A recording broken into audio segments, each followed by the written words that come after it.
जो भी सरकारी सप्लाई हैं या जो भी विषय हैं, जहाँ भी जो भी क्षेत्र हैं, सभी जगह हम ईमानदार टैक्स पेयर को प्रोत्साहित करने का पूरा प्रयास कर रहे हैं और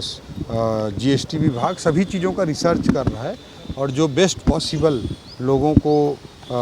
जो जहाँ पे जो स्कोप है वो टैक्स सब पे करें, इसी से प्रदेश का विकास होगा, हम अपील भी करते हैं। आप देखते रहे हैं कि पिछले 5 सालों में भूपेश बघेल जी के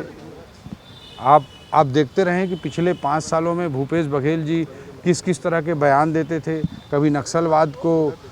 भटके हुए लोगों कहना इन लोगों को, कभी राजनीतिक आर्थिक समस्या कह देना, कभी नक्सलवादियों को कांग्रेस के द्वारा शहीद कह देना, और नक्सलवादियों के माध्यम से भाजपा के कार्यकर्ताओं को लगातार हत्या करवाना, इस तरह की चीज़ें होती रही हैं। और अभी आप देख रहे हैं कि भारतीय जनता पार्टी की सरकार आते ही माओवाद के खिलाफ खुली लड़ाई, चाहे उसकी कितने भी लोगों की कीमत चुकानी पड़ती है, फिर भी भारतीय जनता पार्टी वो पेन लेकर के भी माओवाद की समस्या को, हिंसा को समाप्त करने के लिए समर्पित है। और कांग्रेस का जो दोगला रवैया रहा है उसे भी प्रदेश की जनता ने देखा है। सर, अगर कांग्रेस बाधा है तो इस बाधा को हटाएंगे कैसे? निश्चित रूप से हमारी सरकार को छत्तीसगढ़ की जनता जनार्दन ने आशीर्वाद दिया है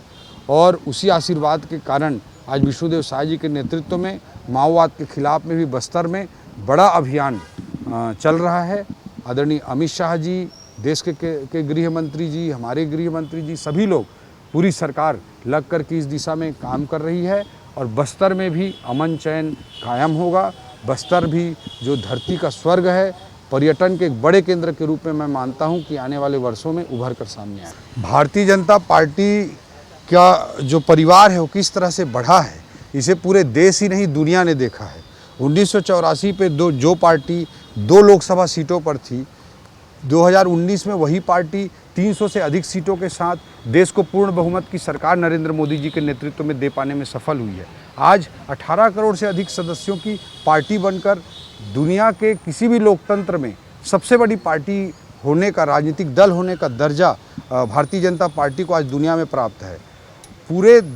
नो बीजेपी को जानिए एक मिशन चल रहा है जिसके तहत दुनिया भर के लोग आज बीजेपी कार्यालय, राष्ट्रीय कार्यालय, प्रदेश कार्यालय आते हैं और विदेश से आकर के इस राजनीतिक पार्टी के कार्य प्रणाली को, पद्धति को, अनुशासन को, वैल्यूज़ को, मूल्यों को देखते हैं। तो ऐसी स्थिति में कांग्रेस जो कि एक डूबती नाव है, उसमें अगर उसके अध्यक्ष जी कोई कमेंट करते हैं तो उनके सर्टिफिकेट की भारतीय जनता पार्टी को और भारतीय जनता पार्टी कार्यकर्ता जो पहले से काम कर रहे थे वो भी, और जो आज कांग्रेस या किसी दूसरे दल से आए हैं उनको कांग्रेस के प्रदेश अध्यक्ष के सर्टिफिकेट की कोई ज़रूरत नहीं है। विष्णुदेव साय जी की सरकार स्टूडेंट्स के लिए, शिक्षा के लिए, सभी के लिए समर्पित है। हमारे मुख्यमंत्री जी, हमारे शिक्षा मंत्री जी पूरी तरह से समर्पित होकर कार्य कर रहे हैं और जो भी गलत करेगा उसको कठोर से कठोर सज़ा देने के लिए भी हमारी सरकार प्रतिबद्ध है। छत्तीसगढ़ की जनता जनार्दन ने छत्तीसगढ़ राज्य बनने के बाद 3 बार लगातार हैट्रिक आशीर्वाद भारतीय जनता पार्टी को राज्य सरकार बनाने के लिए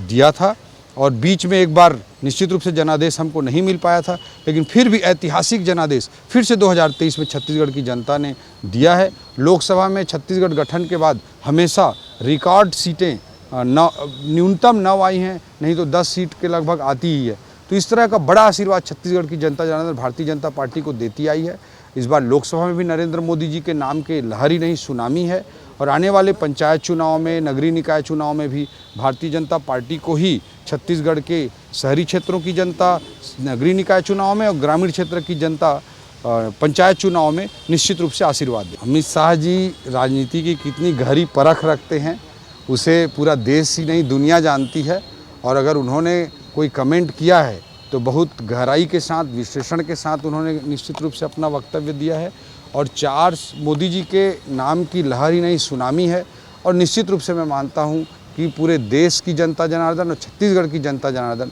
भारत को विकसित राष्ट्र बनाने के लिए, भारत की सीमाओं की सुरक्षा के लिए, दुनिया के नक्शे पर भारत को मजबूत राष्ट्र के रूप में स्थापित करने के लिए 400 पार के आशीर्वाद के साथ नरेंद्र मोदी जी को नवाजेंगे। जो चीट फंड कंपनियों के लिए उनको कंट्रोल करने का जो भी एक्ट बनाया, वो एक्ट बनाने का काम अगर किसी ने किया है तो भारतीय जनता पार्टी की तत्कालीन सरकार ने 2018 के पहले किया था और उसी के तहत जो भी कार्रवाई होती है उसी एक्ट के तहत कार्रवाई होती है। आने वाले समय में भारतीय जनता पार्टी की हमारी सरकार आदरणीय मुख्यमंत्री जी के नेतृत्व में इस तरह के लोगों के खिलाफ जो कुछ किया जा सकता है वो सब करेगी। पीएससी में जैसा कि चुनाव के पहले भी हमने अपने संकल्प पत्र में मोदी की गारंटी के तहत वादा किया था छत्तीसगढ़ के युवा भाई बहनों को कि इस परीक्षा की सीबीआई जांच होगी, और वो सीबीआई जांच के लिए हमारी सरकार बनते ही तत्काल निर्णय ले लिया गया और सीबीआई के जांच के लिए केंद्र स्तर पर भी वो नोटिफाई हो चुका है। आगे सीबीआई को जांच की प्रक्रिया को आगे बढ़ाना है और वो काम होगा। और जहाँ तक एसआई भर्ती की बात है, माननीय न्यायालय में के जैसे निर्देश होंगे उसके अनुसार कार्रवाई। पंजीयन विभाग में हमने एक अलग टीम का गठन किया है, विजिलेंस टीम का, जिसमें बड़ी रजिस्ट्रियाँ जो होती हैं उसमें कुछ गड़बड़ी ना हो उस दृष्टिकोण से ये डेडिकेटेड वर्क करेगी और इसके लिए एक्सपर्ट टीम भी रहेगी ताकि गड़बड़ियों को आने वाले समय में रोका जा सके। निश्चित रूप से अगर ऐसा कोई विषय है तो उसकी जांच की जाएगी। और कांग्रेस ने तो कांग्रेस के नेताओं ने कहीं कुछ नहीं छोड़ा। रेत में माफिया, कोयला में माफिया, शराब में माफिया, गोठान में माफिया, गोबर में माफिया, पीएससी में माफिया, हर जगह माफिया राज था। वही माफिया राज बीच बीच में कहीं कहीं उभर कर सामने आता रहता है।